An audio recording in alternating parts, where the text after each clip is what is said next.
from French Pollard to Tony Dungy to Mike Tomlin, the NFL still has so much further to go, but they've made some ground up. Or at least they've made ground up for their black coaches. Let's get into it. Black Head Coach Series. Assuming I'm rooting for everybody that's black. Yeah. Assuming I'm rooting for everybody that's black. Look. Assuming I'm rooting for everybody that's black. Spent thousands of racks on handmade new rags. Assuming I'm rooting for everybody that's black. That's everybody from sports to college class to rap and back. Hey, my name is Keith. I do Black Quarterback Series, Keith Quotes, Convos on. I do a little bit of everything, so stick around, chill. Look around my channel. I'm sure there's something you like here. Let's get into it. So this video is my introductory video into a spinoff, kind of a subplot, if you will, to my Black Quarterback Series. So my Black Quarterback Series is where I go through and talk about all the black quarterbacks, whether it's in college, XFL, NFL, college, it doesn't matter. If they're a black quarterback, I'm covering it. If I think something's cool, I'll talk about it. And if it's a black quarterback, then I'm into it. But this series here is about the teams and whatever I can find about black head coaches. So black head coaches for the most time have always got a raw deal, from the offensive coordinator in Kansas City to the defensive coordinator. He used to be a head coach for the Jets. I can't remember his name right now. I'll put his face up. From him, we've all got a raw deal. It's kind of like the black quarterbacks. We don't get as many chances as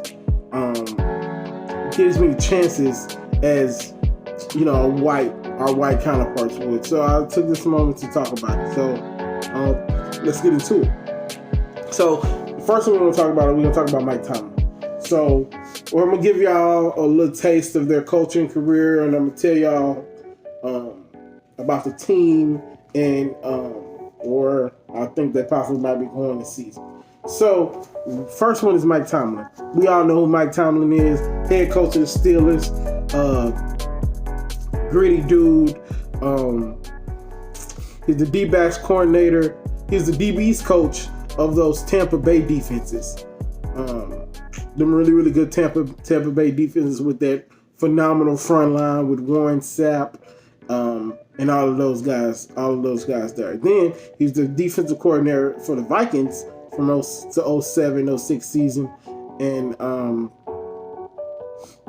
then he ended up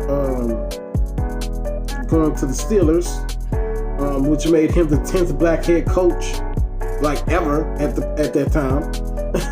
So this shows you how far we still have to go. Now, some say, why not start your own league? I agree with that, but it would always be nice to have options. So I would much rather start our own league and still be over there, so we have our hands in both pockets, So like I said, he was the 10th black head coach ever, and he won the Super Bowl with the Steelers. Second black head coach to do it, other than Tony Dungy. And honestly, Tony Dungy should have 2 Super Bowls, because he coordinated that whole team that John Gruden even brought in. Them was Tony's players. So we should actually have 3 Super Bowls. So Mike Tomlin is 133, 74-1 in his coaching career. So we all know Mike Tomlin. He coaches for the Steelers. He had the AB situation where when he went Instagram live in the locker room, and that's just, I hate to even use this term, but that's just typical locker room stuff. That's just how you talk in the locker room when you're about to go play another opponent. I played football when I was in high school. That's just what what it is. I can only imagine how it is with grown men who have children, you know. I never use that as a disclaimer. I'm talking about specifically football. Anything heinous, I'm completely against. So we don't know what they're gonna do. You know, it's Big Ben. That defense, which is ironic that he was a defensive coordinator or a DB's coach in his early teen years of coaches, but that's the worst position on his team yearly. So that's Mike Tomlin. That's Mike Tomlin because the Steelers, and we'll see what they do. What they do is, can Big Ben stay healthy? Can Juju take another step? And can they finally get their defense together? So let's talk about Brian Flores. So he was Bill Belichick's understudy for a while. And he pretty much built up in the organization. So obviously he has championship pedigree because he was with the Patriots. So pretty much he went from scouting assistant, pro scout, special teams coach, defensive assistant, and then play caller on the 19 team.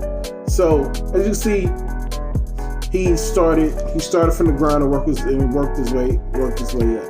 Now, he's not categorized as a black head coach, so to speak, but the brother is black. Like, I don't know why he's categorized as Latino, but he's a brother. He looked just like his complexion is just like me. So I'm gonna be covering him because I feel like as though he's a brother. So there's that. So his first head coaching job, he's 5-11 as a head coach, and he's head coach of the Dolphins. So the head coach, everybody, if you watch football for any amount of time, y'all know the Dolphins. You know how the Dolphins operate. They haven't had a quarterback since excuse me. They haven't had a quarterback since Dan Marino. So we'll see if who's there? Tua. We'll see if Tua can be the guy there to perpetuate that. But honestly, I don't think Tua should even play this year. I think Tua should sit this year out, especially with the injury that he sustained in college. So that's what I think. That's what I think about that. And so we have last but not least Anthony Lynn. Anthony Lynn played in the NFL. He played in the NFL and played with Shannon. Won 2 Super Bowls. I'm assuming that was with the Denver team. And on my sheet here, I have has been around. So I've screenshotted everything from his playing career and everything that I found online, and I'm showing you guys that now. So he's been around. He knows the game, and he knows what he's talking about. So hopefully that transitions into a better head coach. So, but he has a positive record as a head coach. He's 26-23 as a coach. So this is the year this is making a break a year. Now he coaches the Chargers. I can't remember the name of the young guy they drafted. They just got rid of Phillip Rivers. Phillip Rivers single-handedly threw them out of there. Phillip Rivers single-handedly destroyed 2 seasons this year and last year. With his awful quarterback play. And they drafted a quarterback this year. I think they should have signed Cam and still drafted the quarterback and groomed that quarterback to be next. But, life happens. And with this COVID going on, I'm sure they couldn't figure out if Cam was healthy or not, So, that's all I have to say about Anthony Lynn. So, these are the only 3 active quarterbacks. These are only 3 active ones. And I'm sure Hugh Jackson will be in the league in some capacity this year. I'm sure Marvin Lewis will be in the league this year in some capacity. And then we have some coordinators. I didn't really want to get into coordinators because then that's just a whole thing, and some of the teams overlap. Like I said, the offensive coordinator for Kansas City, and I already covered Kansas City because of Patrick Mahomes. So that's the introductory into the Black Head Coach series. I hope you guys like it. I don't know how often these videos are going to be come out, but they will come out along with the Black Quarterback series. So hopefully you guys enjoy it. check out the other videos I have here. I'm gonna put a playlist of all the Black Quarterback Series videos right here. And I'm also going to put another one of my other videos here that I think you guys will like. So this is Keith, Black Quarterback Series all day. Be like Boyce Watkins say, be one, black first. And I'll talk to y'all later. Peace.